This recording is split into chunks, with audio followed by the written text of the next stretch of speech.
If you like this video, please give a thumbs up and subscribe. Hit the bell icon to be notified of new videos. There have been thousands of UFO sightings across the UK over the years, from freaky flying objects seen by scores of ordinary folk to mystery craft reported by officials, policemen, and pilots. Nick Pope was an official Ministry of Defence UFO investigator and today reveals the best evidence he's seen for the existence of aliens and why it's just a matter of time before we find them. We had a wave of sightings over a 6-hour period in late March 1993, with several dozen witnesses in different parts of the country. Many of the witnesses were police officers and military personnel, who saw a huge, triangular-shaped craft, emitting a low-frequency humming sound. Two military bases in the Midlands, RAF Cosford and RAF Shawbury, were directly overflown. No definitive explanation was ever found, despite an extensive investigation. The Rendlesham Forest incident from December 1980 is the most convincing case in the mod's real-life X-Files, and the case remains unexplained.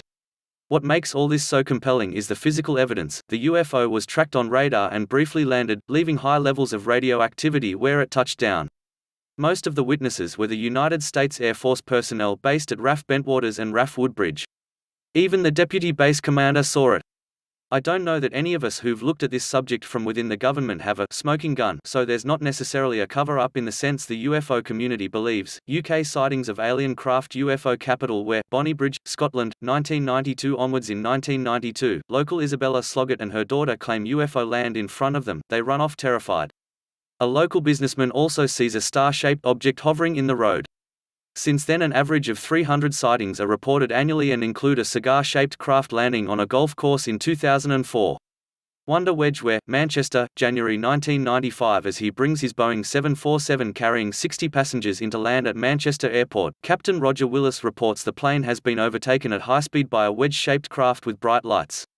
Plane Crazy where, Liverpool, September 2015. A Ryanair flight delays its landing after seeing a UFO over the River Mersey, which would never be identified.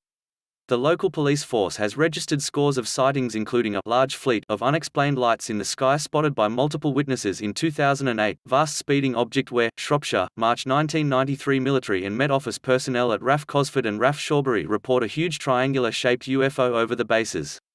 It's described as vast, moving much faster than a jet, with white and red lights and leaving a luminous vapor before disappearing. Glowing boomerangs where, Wilsthorpe, East Yorkshire, May to September 2009. That summer sees a spate of UFO sightings over the sea, with some linked to car engines malfunctioning. A couple living by the beach report 30 to 40 glowing boomerang-shaped craft over the coast. Soon afterward, two large RAF helicopters mysteriously land and clear the area. Mystery lights where, Skegness, October 1996. Policemen and civilians describe strange lights hovering over Wash. Despite being seen on the radar for 7 hours, documents later showed the RAF were told to do nothing about the reports from the highest level. The DORITO where, West Midlands, 2008. Present a weird triangular-shaped craft, dubbed the Dudley Dorito, has been spotted regularly since 2008 over the area. Described as 4 or 5 times bigger than a plane and moving at mind-boggling speed, in 2016 teacher Darren Edwards managed to take mobile snaps of it while walking his dog. Medieval encounter where, St Albans, Hearts, 1254. A monk writes of glowing floating light in the sky, saying, there suddenly appeared in the sky a kind of large ship elegantly shaped, well-equipped and of marvellous colour. Jumbo buzzed where, Berkshire, July 2013. The pilot of an Airbus 320 flying at 34,000 feet, 20 miles from Heathrow, reports seeing a bright silver rugby ball-shaped craft hurtling towards his cockpit window, which then vanishes. Bizarrely, neither air traffic control nor radar picks up the object. The Thing where, Warminster, Wilts, 1964-5. Residents begin reporting huge noises, houses shaking, orbs in the sky, and a whole flock of pigeons suddenly dying. Over 12 months, 1,000 reports of strange phenomena occur. Mysterious crop circles and strange lights in the sky have been reported ever since.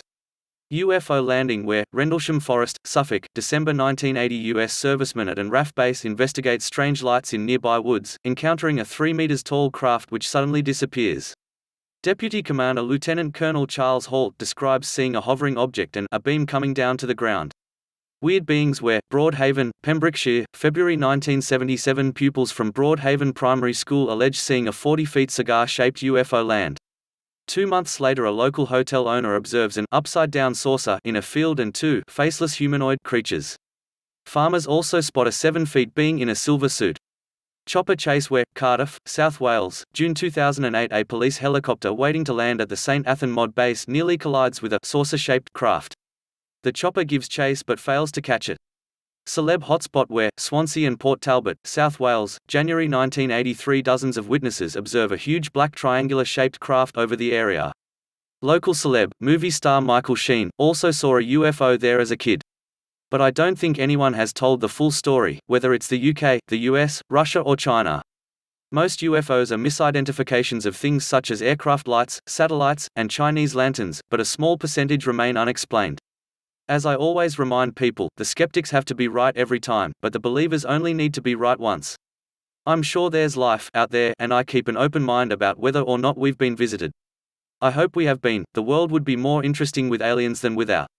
I think it's only a matter of time before we find alien life, or before it finds us if it hasn't already.